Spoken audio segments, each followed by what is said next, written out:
Oke, Assalamualaikum warahmatullahi wabarakatuh. Semangat pagi semuanya. Apa kabarnya teman-teman? Semoga kita dalam kondisi sehat walafiat, tetap semangat gitu ya. Oke, untuk pertemuan ke-14 mata kuliah Strategic Management, kembali bersama dengan saya, Irwin Sukrisna Sugeng, di channel Lapak Dosen.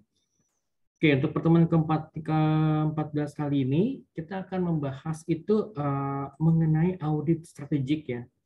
Audit strategik, kemudian juga kita bahas mengenai implementasi strategik dan juga evaluasi dan pengawasan gitu. Oke, ada audit strategik, kemudian juga bagaimana detailnya kita akan juga ngebahas mengenai tahapan pelaksanaan pemeriksaan strategis atau audit secara umum. Jadi ada beberapa hal-halnya yang beberapa hal yang ada di situ. Kemudian juga kita akan membahas implementasi dari strategi untuk audit strategik ini. Kemudian juga mengorganisasi tindakan strategi, juga mengenai bagaimana kita menata para staf di organisasi atau di perusahaan, pengelolaan budaya perusahaan jadi corporate culture, juga kita akan membahas mengenai evaluasi dan juga pengendalian yang terdiri dari 3 unsur dasar. Kemudian juga kita membahas mengenai sistem informasi strategik, ya kan? Sistem strategik dan juga manajemen insentif strategik gitu ya. Oke, kita langsung aja lihat pada slide-nya. Saya share screen dulu.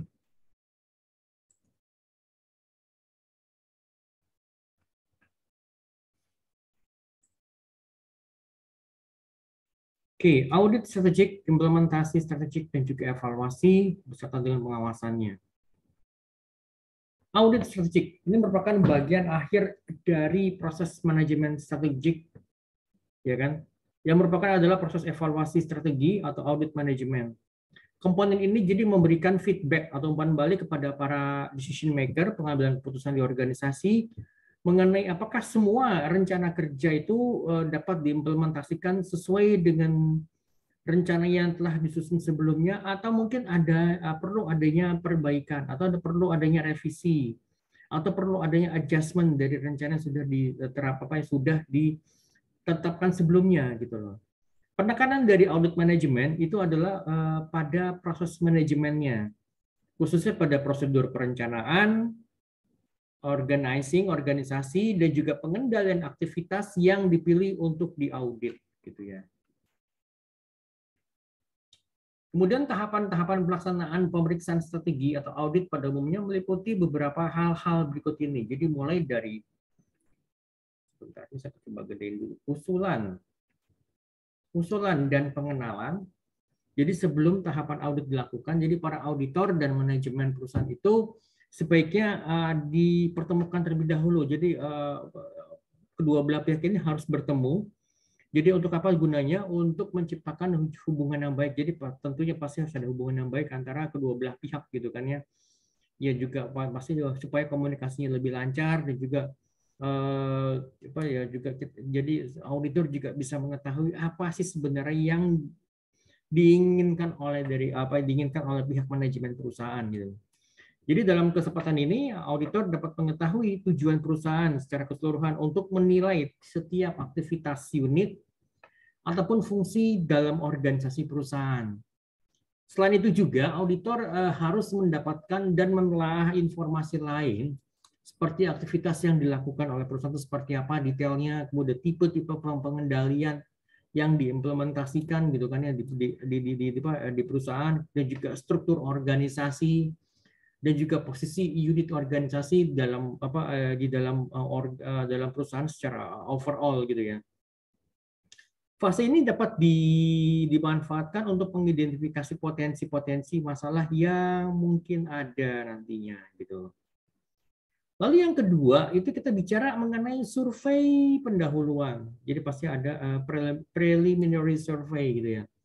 Di tahap ini auditor melakukan penilaian pendahuluan terhadap aktivitas yang akan dinilai.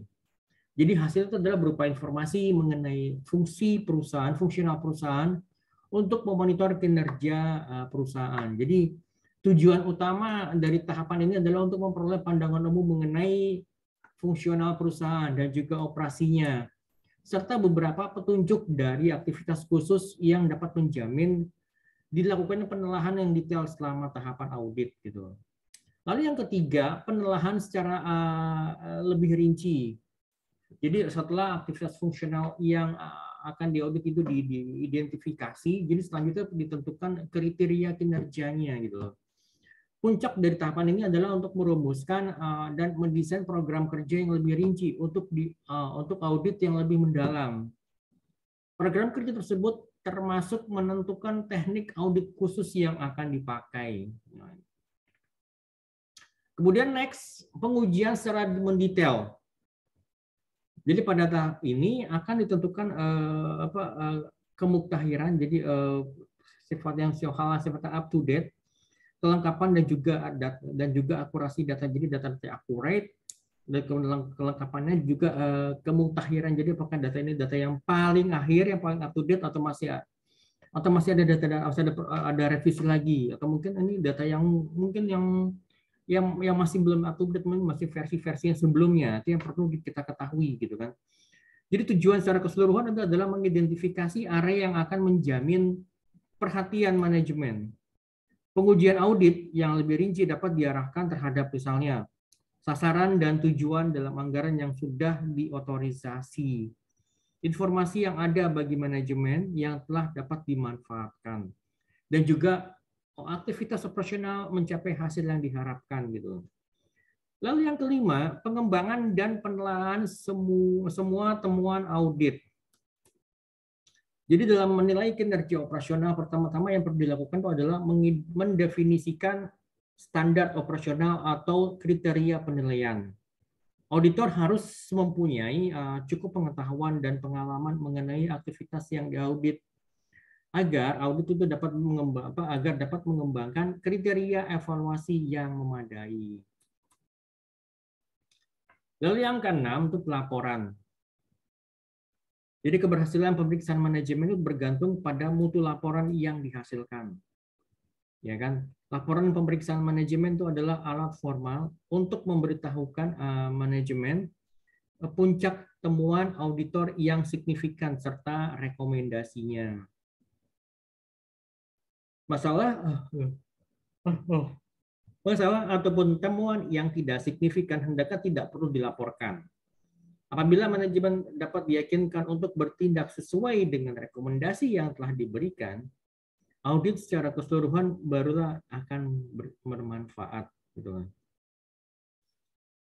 Kemudian yang ketujuh ini tindak lanjut setelah audit. Tujuan penelaahan tindak lanjut adalah memastikan bahwa rekomendasi yang dimasukkan dalam laporan audit benar-benar telah dilaksanakan. Apabila manajemen tidak melakukan tindakan korektif yang dimaksud, maka carilah penjelasan mengapa manajemen gagal melakukan hal tersebut. Jadi ini masih tetap merupakan kewajiban dari para auditornya gitu. Nah, biasanya kalau tim audit ini atau tim auditor ini adalah pihak ketiga, jadi pihak yang berada di luar perusahaan, gitu kan. Ya, apabila memang ingin mendapatkan hasil yang benar-benar objektif ya. Jadi walaupun juga sebenarnya ada internal auditor, tetap aja masih tetap bisa dipengaruhi oleh beberapa pihak gitu kan. Tapi kalau eksternal auditor yang berasal dari luar pihak perusahaan itu mereka akan bisa sangat subjektif gitu kan. Akan bisa sangat objektif gitu. Oke, sekarang kita bicara mengenai implementasi strategi. Implementasi strategi itu adalah jumlah keseluruhan aktivitas dan pilihan yang dibutuhkan untuk dapat menjalankan perencanaan strategis. Jadi ada perencanaannya, kemudian pasti ada implementasinya. Nah, implementasi strategis ini merupakan proses di mana beberapa strategi dan kebijakan diubah menjadi tindakan melalui pengembangan program, anggaran, dan juga prosedur. Jadi ada 3 ya, pengembangan program, kemudian juga anggaran, dan juga prosedur. Walaupun implementasi biasanya baru dipertimbangkan setelah strategi dirumuskan, akan tetapi implementasi merupakan kunci sukses dari manajemen strategik gitu. Jadi walaupun kita tuh punya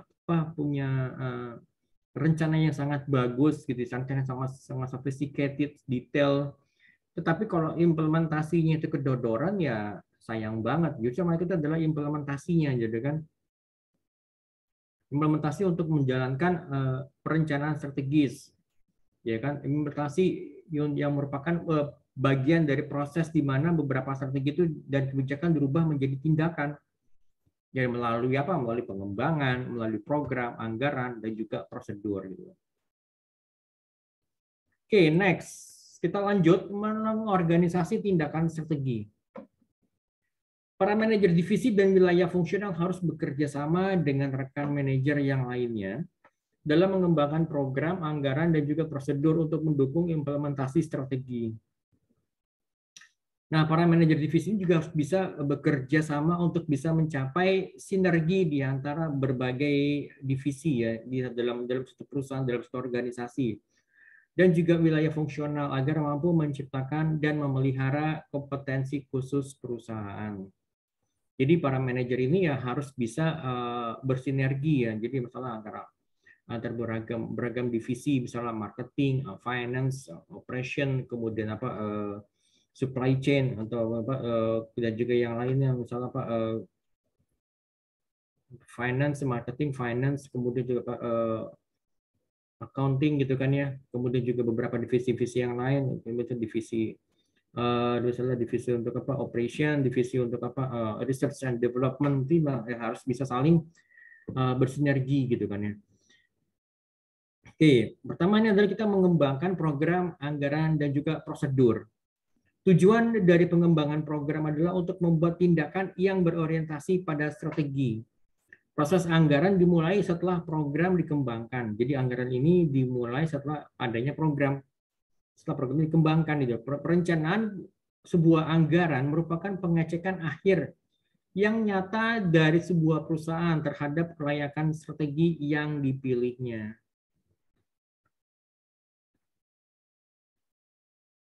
Oke, next. So, bagaimana kita bisa mencapai sinergi gitu kan? Akuisisi atau pengembangan dengan penambahan lini produk produk baterai dijadikan alasan untuk mendapatkan keunggulan dalam bidang fungsional tertentu dalam sebuah perusahaan. Jadi kalau menurut Igor Ansov nyatakan bahwa ada 4 jenis strategi yang seringkali mempengaruhi keberhasilan implementasi strategi. Pertama itu adalah sinergi pemasaran.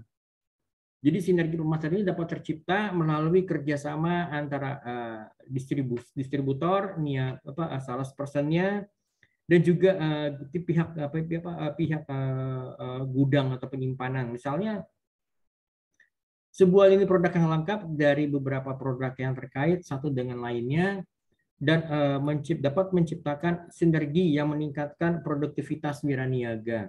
Sinergi melalui program promosi bersama dapat melipat gandakan keuntungan ini dengan biaya yang relatif lebih kecil. Lalu yang kedua, sinergi operasional.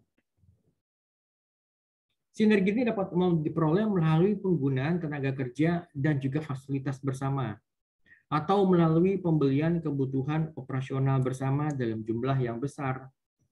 Dalam hal ini berarti ada pembagian biaya overhead secara bersama-sama gitu. Lalu yang ketiga, sinergi investasi. Sinergi investasi dapat tercipta melalui penggunaan fasilitas produksi dalam pabrik secara bersama-sama. Pembelian persediaan bahan baku secara bersama-sama, penggunaan peralatan dan juga mesin-mesin pengolahan secara bersama dan juga beberapa yang lainnya. Kemudian juga sinergi manajemen. Manajemen yang berkompetensi merupakan suatu hal yang sifatnya mungkin bisa dibilang langka ya. Sehingga penambahan unit bisnis baru ataupun produk baru dapat meningkatkan keseluruhan kinerja gitu. Sebagai contoh misalnya gini. Pada saat ada sebuah perusahaan itu mengakuisisi perusahaan lainnya, pihak perusahaan yang mengakuisisi itu harus mengetahui benar SDM yang akan menduduki posisi kunci. Posisi kunci, kemudian juga performance. Jadi bagaimana performance itu yang penting gitu kan ya. Lalu selanjutnya bagaimana kita bisa menata para staff ini kan. Penataan staf itu merupakan salah satu fungsi manajemen yang berkaitan dengan pertama, bagaimana kita bisa mengidentifikasi kebutuhan karyawan. Pastinya kalau kebutuhan karyawan antara suatu divisi dan divisi yang lain pasti akan berbeda gitu kan ya. Baik itu mungkin dari latar belakang pendidikannya, latar belakang pengalamannya, bahkan juga mungkin ada beberapa mungkin divisi yang menerapkan akan sangat baik misalnya kalau menerima gender tertentu misalnya pria karena dia harus bekerja di lapangan karena walaupun tidak tertutup pula perempuan gitu kan ya, atau mungkin juga beberapa divisi misalnya kayak divisi finance yang memang banyak menerima misalnya ya, perempuan karena apa, karena perempuan itu dianggap lebih teliti gitu kan ya. Kemudian juga pencarian misalnya pencarian karyawannya, pencarian calon karyawannya gitu kan. Kemudian juga seleksi karyawannya dari beberapa calon karyawan yang masuk yang sudah diwawancara pasti akan ada proses seleksinya kan. Ya bagaimana dari sekian calon misalnya dari 3 calon yang ada kira-kira siapa yang terbaik. Nah, kemudian setelah diseleksi kemudian kita lakukan penempatan karyawan. Karyawan ini ditempatkan sesuai dengan sesuai dengan kebutuhan dari divisinya gitu kan. Dan juga pasti setelah itu ya harus ada yang namanya pelatihan dan pengembangan gitu kan, pembinaan gitu kan. Lalu ya setelah dia berada di posisi tertentu gitu kan, pasti ya akan sangat baik kalau perusahaan itu bisa mempromosikan karyawan tersebut gitu ya, kalau ke jenjang yang lebih tinggi gitu kan ya. Misalnya kalau ada karyawan atasannya mungkin naik ya, atasannya naik ke jenjang yang lebih tinggi lagi, ya yang menggantikan atasannya ini ya sebaiknya dari timnya itu gitu loh. Jadi benar-benar internal promotion gitu kan ya. Jangan sampai nanti ambil orang dari luar ya kan, kasihan yang di bawahnya ini yang mungkin dia sudah kerja bertahun-tahun gitu kan ya, dia sudah kerja bertahun-tahun ya, dia sudah tahu juga mengenai kondisi perusahaan, budaya perusahaan, dia bahkan juga mungkin dia mengharapkan untuk bisa naik ke jenjang yang lebih tinggi, tetapi sayangnya perekrutannya dalam promosi dari pihak luar gitu loh. Pastinya juga yang ketujuh adalah penilaian prestasi. Misal penilaian prestasi seperti kayak bulan-bulan sekarang ini bulan Desember, November, Desember gitu kan ya. Dinilai ini performance selama setahun terakhir ini bagaimana gitu kan ya. Nah, implementasi strategi ini juga seringkali membutuhkan beragam prioritas baru dalam pengelolaan sumber daya manusia. Beberapa perubahan tertentu mungkin berimplikasi pada dibutuhkannya orang-orang baru dan dengan kompetensi yang baru gitu loh. Ya kan? Memberhentikan orang-orang yang kompetensinya tidak sesuai atau tidak memenuhi standar, kemudian melatih karyawan yang ada dan juga sebagainya. Jadi seperti lagi dengan perkembangan seperti sekarang ini ya, ya kan perkembangan teknologi yang mempengaruhi perilaku konsumen gitu kan ya. Kemudian juga ada yang disrupsi baik itu dari disrupsi teknologi, disrupsi teknologi itu digital, disrupsi milenial dan juga disrupsi pandemi yang itu sangat mempengaruhi kinerja perusahaan gitu kan ya. Ya kinerja perusahaan terpengaruh karena misalnya penerimaan salesnya itu sangat sangat terpengaruh oleh pandemi gitu kan ya. Misal turun 30%, turun 40%, misalnya karena let's say katakanlah misalnya ya yang tadinya mungkin orang-orang pada datang ke tempat ke mana membeli produknya, tapi karena pandemi walaupun ada tetapi juga itu sangat berkurang dengan signifikan gitu kan ya. Nah, jadi tentunya ya dengan adanya perkembangan teknologi, disrupsi milenial, disrupsi pandemi itu pasti akan mempengaruhi kebijakan perusahaan. Jadi ya jangan sampai nanti karyawan ini akhirnya harus dieliminasi atau harus dalam tanda kutip diberhentikan gitu, walaupun diberhentikan secara hormat misalnya dia melalui proses PHK ya sesuai dengan peraturan yang berlaku gitu kan. Nah, seperti itu gitu loh. Pengelolaan budaya perusahaan. Mengingat ya budaya perusahaan itu mempunyai pengaruh yang besar terhadap suksesnya implementasi strategi, ya makanya pihak manajemen harus melakukan analisa untuk menilai kesesuaian antara rumusan strategi dengan budaya perusahaan. Untuk itu pihak manajemen dapat mempertimbangkan beberapa hal, yaitu dengan melakukan pertanyaan-pertanyaan sebagai berikut. Apakah strategi yang dirumuskan sesuai dengan budaya perusahaan saat ini, ya kan? Kalau memang jawabannya iya, maka mulailah dengan segera, ya oke, jalanin aja gitu kan. Gabungkanlah perubahan organisasi dengan budaya perusahaan dengan mengidentifikasi bagaimana strategi tersebut akan dapat mencapai misi yang telah ditetapkan sebelumnya dengan lebih baik daripada strategi yang sudah dibandingkan dengan strategi yang telah dijalankan sebelum-sebelumnya gitu kan. Lalu yang kedua, jika strategi itu tidak sesuai dengan budaya perusahaan yang ada sekarang ini, bisa nggak? Apakah dapatkah budaya tersebut dimodifikasi dengan mudah sehingga lebih cocok dengan strategi yang baru?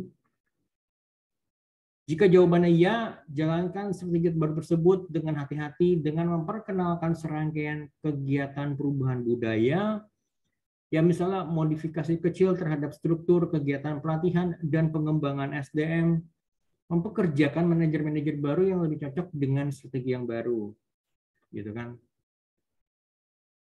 Lalu yang ketiga, yang C, jika budaya perusahaan tidak dapat berubah dengan mudah dalam menyesuaikan dengan strategi yang baru ini, apakah pihak perusahaan bersedia dan mampu membuat perubahan organisasional yang besar dan menerima kemungkinan penundaan dan dalam mengimplementasi strategi yang baru dan menerima kemungkinan meningkatnya biaya.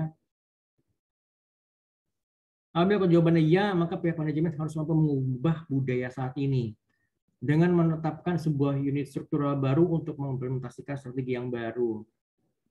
Jika pihak perusahaan tidak bersedia membuat perubahan organisasional yang besar yang menuntut dilakukan perubahan dalam mengelola budaya perusahaan, apakah seluruh SDM dalam perusahaan tersebut masih mempunyai komitmen untuk mengimplementasikan strategi tersebut? Jika jawabannya ya, carilah partner yang partner kerja dalam usaha patungan untuk atau mengontrakkan strategi tersebut untuk supaya kita bisa mengimplementasikannya gitu loh. Jika jawabannya tidak, maka rumuskanlah strategi yang lainnya. Kira-kira apa budaya perusahaan? Misalnya budaya perusahaan kalau misalnya dengan kondisi seperti sekarang ya misalnya ya masuk ya katakanlah misalnya kalau kerja tuh ya harus datang ke kantor gitu kan ya. Ya kerja meeting tuh harus tatap muka gitu kan ya. Ya dengan adanya pandemi, dengan adanya perkembangan teknologi akhirnya kita dipaksa untuk merubah budaya tersebut gitu. Bayangkan misalkan kalau tadi misalnya kalau datang absen di kantor itu misalnya jam 7.30 karena masuk ke jam 8 atau mungkin jam 7.40. Dan bayangkan kalau misalkan kita WFH atau working from home, bagaimana kita bisa mengabsennya gitu loh. Absennya secara online itu berarti harus ada teknologi baru yang harus diimplementasikan supaya mendukung absen online tersebut gitu kan. Misalnya absen melalui internet melalui jaringan internet, membuka aplikasi tertentu gitu kan. Absen online. Nah, walaupun kita misalnya berada di jalan atau kita berada di rumah atau mungkin kita di tempat lain, ya tetap kita harus melakukan misalnya absen online gitu. Yang tadi misalnya kan kalau ketemu meeting tuh ya di ruangan meeting atau mungkin di tempat tertentu, di tempat klien atau di kafe atau di restoran ya dengan kondisi seperti sekarang ya misalnya kita meeting dilakukan secara online gitu loh. Misalnya dia melalui misalnya Google Meet atau misalnya melalui Zoom meeting. Nah, itu berarti kan itu ada perubahan budaya gitu loh. Ya kan mungkin yang tadinya kalau misalnya kalau meeting itu ya ketemu tatap muka, kalau sekarang meeting yang bisa dari mana aja, dari rumah atau bahkan meeting mungkin di luar dari jam-jam kantor gitu ya. Ya karena kita ya karena fleksibelnya saking fleksibel ya kita bisa meeting dari mana saja gitu kan. Oke, kemudian juga kita bicara sekarang mengenai evaluasi dan pengendalian. Evaluasi strategi itu meliputi 3 aktivitas dasar, diantaranya adalah memeriksa dasar strategi perusahaan, membandingkan hasil yang diharapkan dengan hasil aktual. Jadi membandingkan antara harapan dengan kenyataan gitu kan ya. Dan yang ketiga, mengambil tindakan koreksi untuk memastikan kinerja yang sejalan dengan rencana. Jadi feedback yang memadai dan tepat waktu merupakan dasar bagi evaluasi strategi yang efektif gitu kan. Evaluasi strategi yang ini sama pentingnya dengan informasi yang mendasari operasinya. Jadi tekanan di bawah, kalau ada tekanan yang terlalu kuat dari top level manajemen bisa menyebabkan manajer yang di level yang lebih rendah itu untuk memanipulasi data atau memanipulasi informasi. Terutama kalau misalnya berupa mengenai angka, misalnya apa? Misalnya seperti angka-angka KPI, Key Performance Indicator, gitu kan ya. Misalnya dari top level manajemen memastikan misalnya apa KPI untuk tingkat kepuasan pelanggan itu harus berada di angka 4,5 dari skala 1 sampai 5, misalnya 1 itu sangat tidak puas sampai dengan 5 itu sangat puas ya tuh. Ya kan? Berarti kan 4,5 itu kan udah berada di level puas dan sangat puas gitu kan. Berarti dan sedangkan misalnya kondisi yang sebenarnya atau kenyataannya itu banyak misalnya konsumen yang mengeluhkan. Ya, dan akhirnya pada saat diukur KPI untuk tingkat kepuasan pelanggan secara keseluruhan, ya nilainya mungkin masih di bawah 4 gitu. Misalnya 3,7, 3,8. Nah, itu kan berarti kan itu ada gap antara harapan dan kenyataan gitu. Jadi jangan sampai nanti akhirnya misalnya dari divisi marketing atau dari divisi salesnya misalnya memanipulasi data-data akhirnya gitu kan. Dari 3,8 dimanipulasi misalnya apa menjadi 4,3 gitu kan, atau misalnya dimanipulasi menjadi 4,5 bahkan gitu kan ya. Jadi ya hal-hal seperti itu harus dihindari gitu kan ya. Ya walaupun dari top level manajemen itu memberikan push atau tekanan kepada tim yang dia ada di bawah, tetapi mereka juga harus bisa menerima kenyataan gitu kan ya. Ya mereka juga harus top level manajemen juga harus bisa melihat bahwa tim di bawahnya itu jadi tim di bawahnya itu mereka sudah benar-benar bekerja keras untuk bisa mewujudkan KPI untuk tingkat kepuasan pelanggan itu yang berada di angka 4,5, tetapi ya mungkin dengan ya mereka juga harus melihat dengan kondisi seperti kondisi saat ini gitu kan ya, kondisi pandemi, kemudian juga dengan jumlah karyawan yang mungkin berkurang, ya jumlah karyawan berkurang karena efisiensi, atau mungkin juga karena banyak dari mereka mungkin yang mengajukan pensiun dini. Ya akhirnya dari karyawan yang melayani konsumen itu ya jumlahnya semakin sedikit, kalaupun juga ditambahkan dari karyawan baru atau mungkin karyawan dari tempat lain, tapi mereka belum memiliki pengalaman yang mumpuni. Akhirnya konsumen ini nih teriak alias komplain gitu kan ya. Nah, seperti itu. Jadi ada 4 jenis dasar pengendalian strategi. Di antaranya adalah yang pertama, pengendalian premis, yang kedua adalah pengamatan strategi usaha manajemen, kemudian pengendalian berupa peringatan khusus, ya kan? Yang keempat, pengendalian atas implementasi usaha manajemen. Oke, sekarang coba lihat satu persatu. Yang pertama, pengendalian premis. Jadi setiap strategi itu didasari pada perencanaan atau atas premis tertentu, yaitu asumsi atau prediksi. Jadi pastinya ya kita sudah menentukan apa yang menjadi asumsi-asumsinya atau prediksi-prediksinya. Jadi proses manajemen dari pemeriksaan secara sistematis dan terus-menerus untuk menentukan apakah pemikiran yang menjadi dasar strategi masih berlaku atau tidak, gitu kan. Perencanaan pemikiran terutama berkaitan dengan faktor lingkungan dan industri.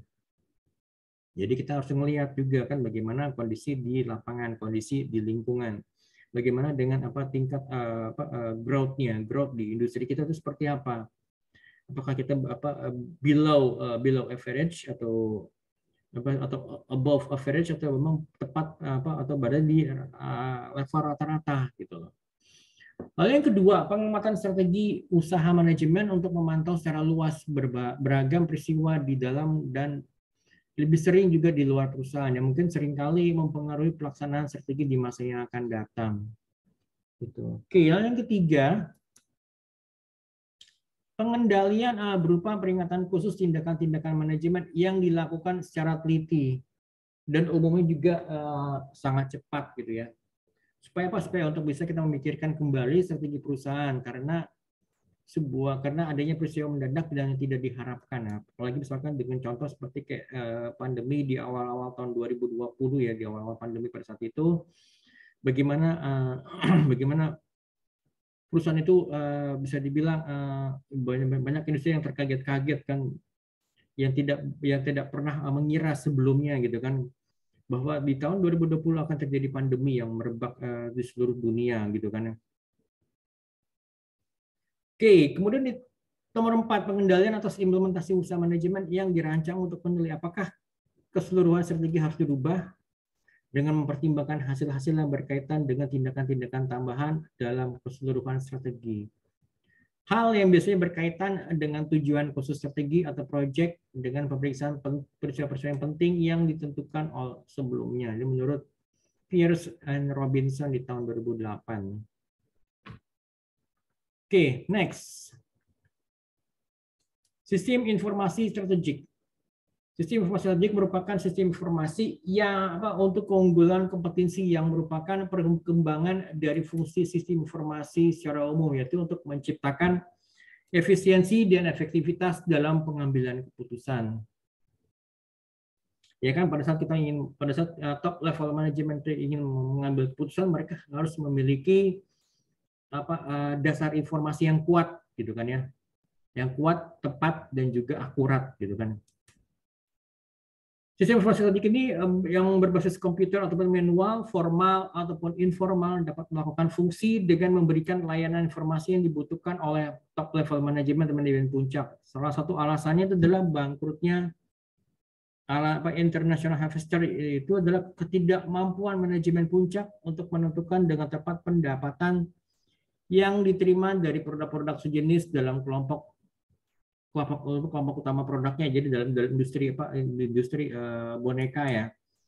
Sebaliknya, salah satu kunci sukses dari Toys R Us itu adalah kemampuan pihak manajemen untuk menggunakan kecanggihan sistem informasi perusahaan untuk mengontrol keputusan perusahaan. Jadi berbeda dengan Toys R Us. Jadi dia perusahaan ini dapat memanfaatkan kecanggihan information system yang digunakan misalnya untuk apa? Supaya top level manajemen itu bisa mengambil keputusan dengan cepat dan tepat gitu kan ya. Oke, next. Kecil yang tulisannya sebentar saya pergi dulu. Beberapa penerapan sistem informasi strategik di antara adalah model tekanan potensi, model kekuatan tawar-menawar dan auto bargaining dan juga efisiensi kompetensi, model dari value chain yang rantai nilai, yang keempat adalah 5 tahapan Porter dan Miller, yang kelima itu adalah model Keene, kemudian adalah model rekayasa ulang, jadi rekayasa ulang untuk proses di internal ataupun eksternal, kemudian juga model manfaat dan juga model siklus sumber daya konsumen. Kemudian di sini kita bahas lagi adalah untuk manajemen insentif strategik. Di sini banyak perusahaan yang mengembangkan berbagai jenis insentif bagi para eksekutifnya, mulai dari pemberian saham sampai kepada bonus, ya. Karena tapi terdapat adanya kecenderungan dalam pembayaran kompensasi di eksekutif di Amerika itu pada evaluasi dan penghargaan jangka panjang gitu ya. Jadi misalnya jangka panjang, misalnya ya katakanlah misalnya eksekutif mungkin yang sudah yang sudah lama kerja di kantor di perusahaan, mereka mendapatkan insentif tertentu gitu kan ya. Oke. Ada 3 pendekatan ini, jadi didesain untuk membantu mendapatkan kesesuaian antara pengukuran penghargaan yang diberikan dengan sasaran strategi yang jelas dan kerangka waktu yang tepat sebagai berikut. Jadi metode faktor tertimbang. Kemudian juga metode evaluasi jangka panjang, metode dana strategis, gitu kan ya. Oke, kita lihat satu persatu. Metode faktor tertimbang. Metode ini sangat sesuai khususnya pada pengukuran dan pemberian penghargaan terhadap kinerja para manajer puncak untuk unit bisnis strategik dan juga unit bisnis tingkat kelompok eksekutif ketika faktor kinerjanya itu yang diukur dan kepentingan tiap faktor itu berbeda dari satu bisnis unit dengan bisnis unit yang lainnya. Lalu yang kedua, metode evaluasi jangka panjang. Metode ini memberikan kompensasi kepada para manajer untuk sebagai upaya mereka untuk mencapai sasaran yang sudah ditetapkan sebelumnya untuk untuk satu periode tertentu gitu loh. Yang ketiga, metode dana strategis. Jadi metode ini mendorong para eksekutif untuk memperhatikan biaya pengembangan yang berbeda dengan biaya operasi saat ini. Oke. Demikian penjelasan dari saya untuk pertemuan ke-14 kali ini. Kalau misalkan dari teman-teman ada yang ditanyakan atau ada didiskusikan, silakan japri ke saya atau mungkin bisa juga diungkapkan di grup, silakan. Sekian dari saya, teman-teman. Terima kasih banyak. Assalamualaikum warahmatullahi wabarakatuh.